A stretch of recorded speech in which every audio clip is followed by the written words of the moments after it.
नमस्कार दोस्तों, ये video editorial compilation for mains का पार्ट है। आप प्लेलिस्ट में जाके एडिटोरियल की वीडियोस पेपर वाइज और टॉपिक वाइज देख सकते हो। और अगर आप दिसंबर 2019 के बाद की वीडियोस को देखना चाहते हो तो वीडियो के नीचे मौजूद ज्वाइन बटन की सहायता से आप मेंबरशिप को ज्वाइन कर सकते हो। चलिए डिस्कशन स्टार्ट करते हैं। आप जीएस पेपर 3 के एग्रीकल्चर से इस आर्टिकल को रिलेट कर सकते हो। ये आर्टिकल डेली पायोनियर का है।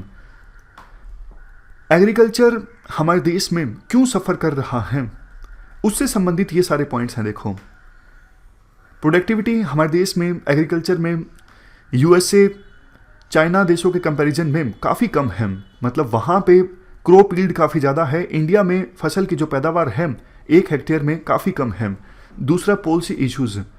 स्टेट अलग से पॉलिसीज़ स्टार्ट करता है एग्रीकल्चर में सिचुएशन इंप्रूव करने के लिए। सेंट्रल गवर्नमेंट की पॉलिसीज़ अलग दिशा में होती हैं। कोई यूनिफॉर्म पॉलिसी नहीं देखने को मिलती एग्रीकल्चर में किसानों की दशा को इंप्रूव करने के लिए। इनएफिशिएंट एग्रीकल्चर मार्केटिंग, आपने ये बात काफ़ी बार पढ़ी है और सुनी है कि किसानों को उनकी फसलों को उचित दाम नहीं मिलते एक तरफ, और जबकि दूसरी तरफ कंज्यूमर्स बहुत महंगे रेट पर फसल खरीदते हैं, लेकिन जो बिचौलिए हैं वो सारा मुनाफा खा जाते हैं। Next, input challenge. इनपुट्स के दाम काफ़ी ज़्यादा बढ़ गए हैं पिछले कुछ सालों में। जैसे सीड्स यानी बीज, हाई क्वालिटी सीड्स काफ़ी महंगे आते हैं। पेस्टिसाइड्स, केमिकल साइड्स, ये काफ़ी महंगे आते हैं। Next, climate change. Climate change की वजह से कभी तो देखो लगातार 2-2 साल सूखा आता है, कभी बाढ़ आ जाती है। तो क्लाइमेट चेंज की वजह से भी एग्रीकल्चर में स्ट्रेस आ रहा है। इनेबलिंग इंफ्रास्ट्रक्चर नहीं है वैल्यू चेन्स के लिए, जैसे फूड प्रोसेसिंग इंडस्ट्रीज़ या फिर कोल्ड स्टोरेज, इनकी फैसिलिटीज़ अच्छे से अवेलेबल नहीं हैं। R&D में काफ़ी कम इन्वेस्टमेंट होती है।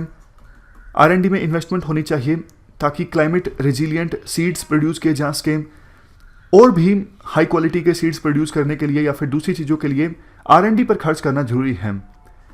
NPA काफ़ी ज़्यादा बढ़ गया है एग्रीकल्चर सेक्टर में। किसानों को लोन दिया जाता है, वापस नहीं आता।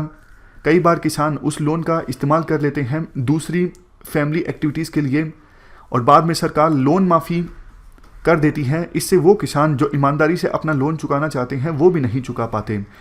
इश्यूज़ देखो और भी काफ़ी ज़्यादा हैं, जैसे लैंड फ्रैगमेंटेशन का। लेकिन आर्टिकल में जिन पॉइंट्स की बात कही गई थी वो हमने डिस्कस किए। कुछ सजेशंस भी दिए जाते हैं आर्टिकल में, जैसे वाटर का एफिशिएंट यूज़ किया जाए और इरिगेशनल एरिया को एक्सपेंड किया जाए। नीति आयोग का जो मॉडल लैंड लीजिंग एक्ट है इसे ठीक से इंप्लीमेंट किया जाए। Adopt fork to farm approach, मतलब जो वैल्यू प्रोसेसिंग इंडस्ट्रीज हैं, फसल की थोड़ी बहुत प्रोसेसिंग हो, वैल्यू एडिशन हो, इन पर फोकस करना जरूरी है। इफेक्टिव ई मार्केट्स, ताकि विभिन्न जो मंडीज हैं हमारे देश में वो आपस में कनेक्ट हों और किसानों को उनकी फसलों के उचित दाम मिले। मॉडल APMC एक्ट की effective implementation, farmer producer organisations को प्रमोट करना और विलेज प्रोड्यूसर ऑर्गेनाइजेशंस को प्रमोट करना। फार्मर्स देखो अगर एकजुट होते हैं तो वो बेहतर ढंग से बार्गेनिंग कर सकते हैं, नेगोशिएशन कर सकते हैं। R&D को प्रमोट करना। लैंड पूलिंग, जैसे देखो लैंड फ्रेगमेंटेशन काफ़ी ज़्यादा हो गया है। छोटी छोटी जब ज़मीन होती है तो खेती अच्छे से नहीं हो पाती। छोटी छोटी ज़मीनों को बड़ा कर दिया जाए, बड़े स्केल पे एग्रीकल्चर किया जाए लैंड कंसोलिडेशन करके, तो ये ज़्यादा हेल्पफुल होगा फसलों की अच्छी पैदावार को इंश्योर करने के लिए। तो ये कुछ सजेशंस हमने डिस्कस किए। इस डिस्कशन में फिलहाल इतना ही है। Thank you very much for discussion.